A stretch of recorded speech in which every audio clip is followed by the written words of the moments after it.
We are told constantly to hustle, to grind, to build emotional walls so high that nothing can hurt us. Yet, despite this cultural obsession with armor-plating our lives, rates of burnout and anxiety are the highest they've ever been. That raises an uncomfortable question. What if our modern definition of strength is completely backwards? What if true resilience actually requires letting go of control? To see how that works, we can look at Jesus of Nazareth. Even strictly as a historical figure, he navigated immense physical torture, betrayal by his closest friends, and public execution, all while maintaining a confounding, unshakable peace. Throughout his life, Jesus modeled 6 counterintuitive practices. They prove that surrendering control enables a person to endure life's greatest crucibles. Applying this paradox of strength doesn't remove the heavy blows of life.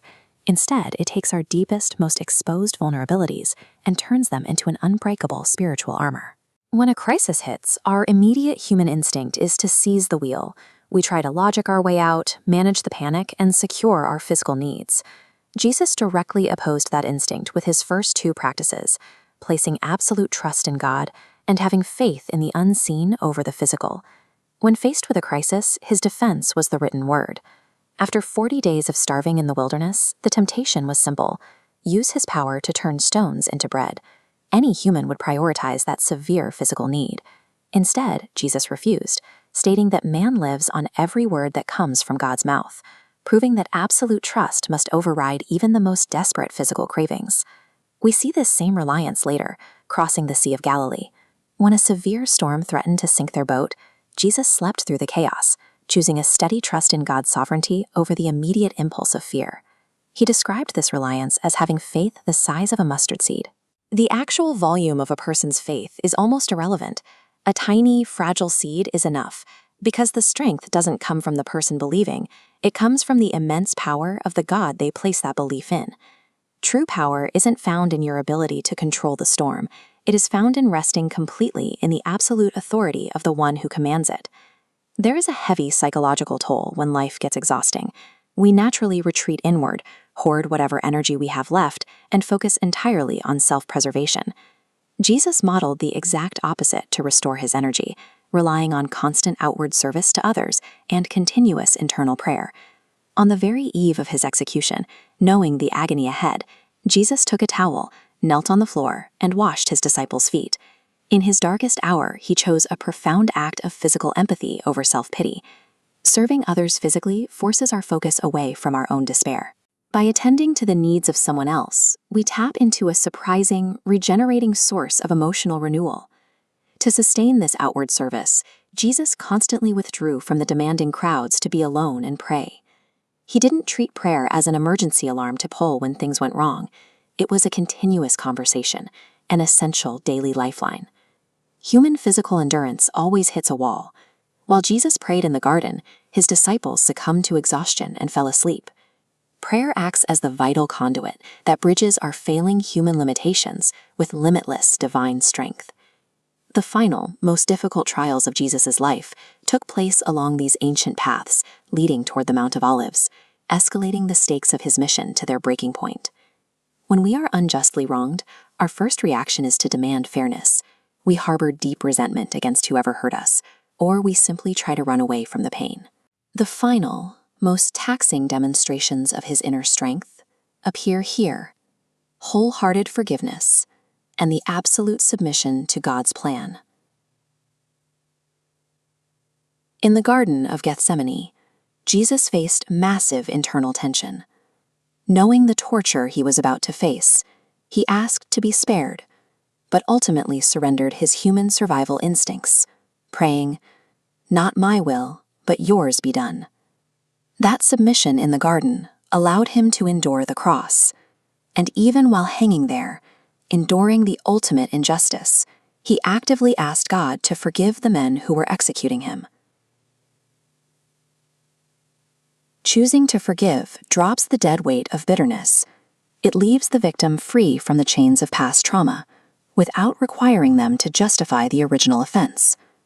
Accepting a painful reality as part of God's sovereign plan allows us to stop fighting a losing battle against our circumstances. We stop demanding to know why, and instead find rest in a perfect, much larger purpose. When pulled together, Trust, faith, prayer, service, forgiveness, and acceptance, these practices form an impenetrable architecture for human resilience. To use it, you must act against instinct, choosing trusting over controlling, serving over hiding, praying and onto God's. The next time your strength runs out, do not try to conjure up more grit. Do not try to build a thicker wall. Step into that profound surrender. Letting go of your own control is the only way you will truly rise above life's heaviest storms. When you face a personal crisis, emotional fatigue sets in quickly. Your strength drains away, and simply trying to maintain your normal routine feels entirely overwhelming. Resilience is built through a specific, replicable daily routine. Today, we are going to outline 6 steps modeled directly on the actions of Jesus. First, gather your tools. Grab a physical notebook and a pen. On the first page, I want you to write down the single biggest challenge you are currently facing. Dedicate the next 10 minutes to defining this plan.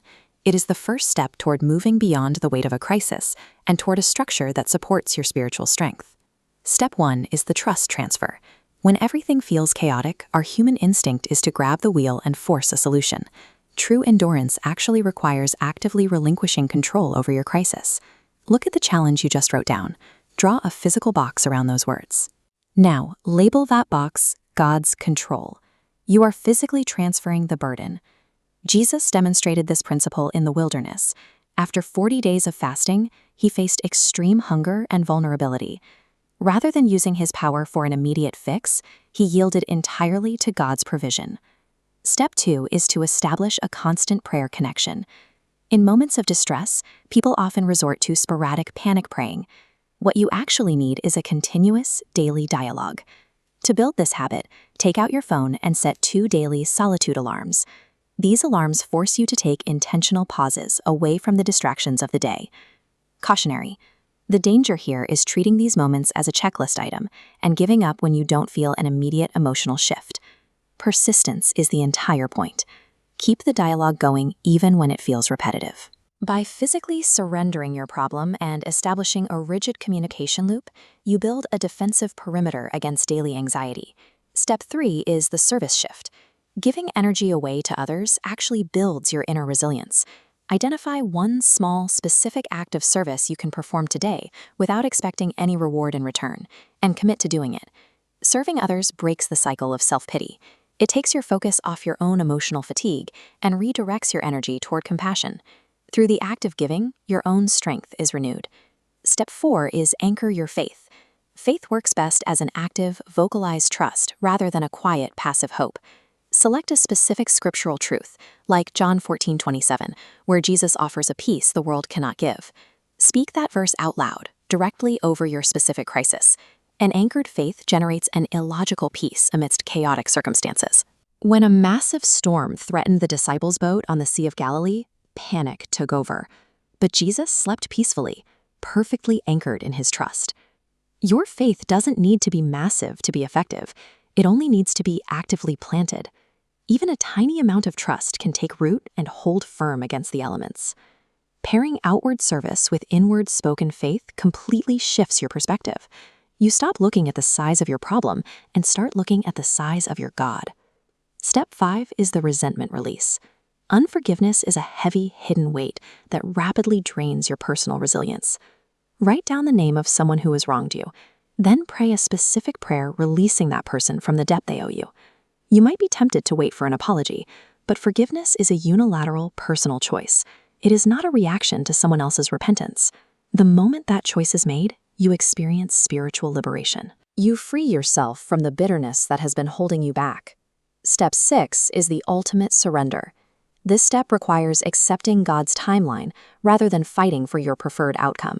Finalize your daily action plan by deliberately praying these words: "Not my will, but yours be done."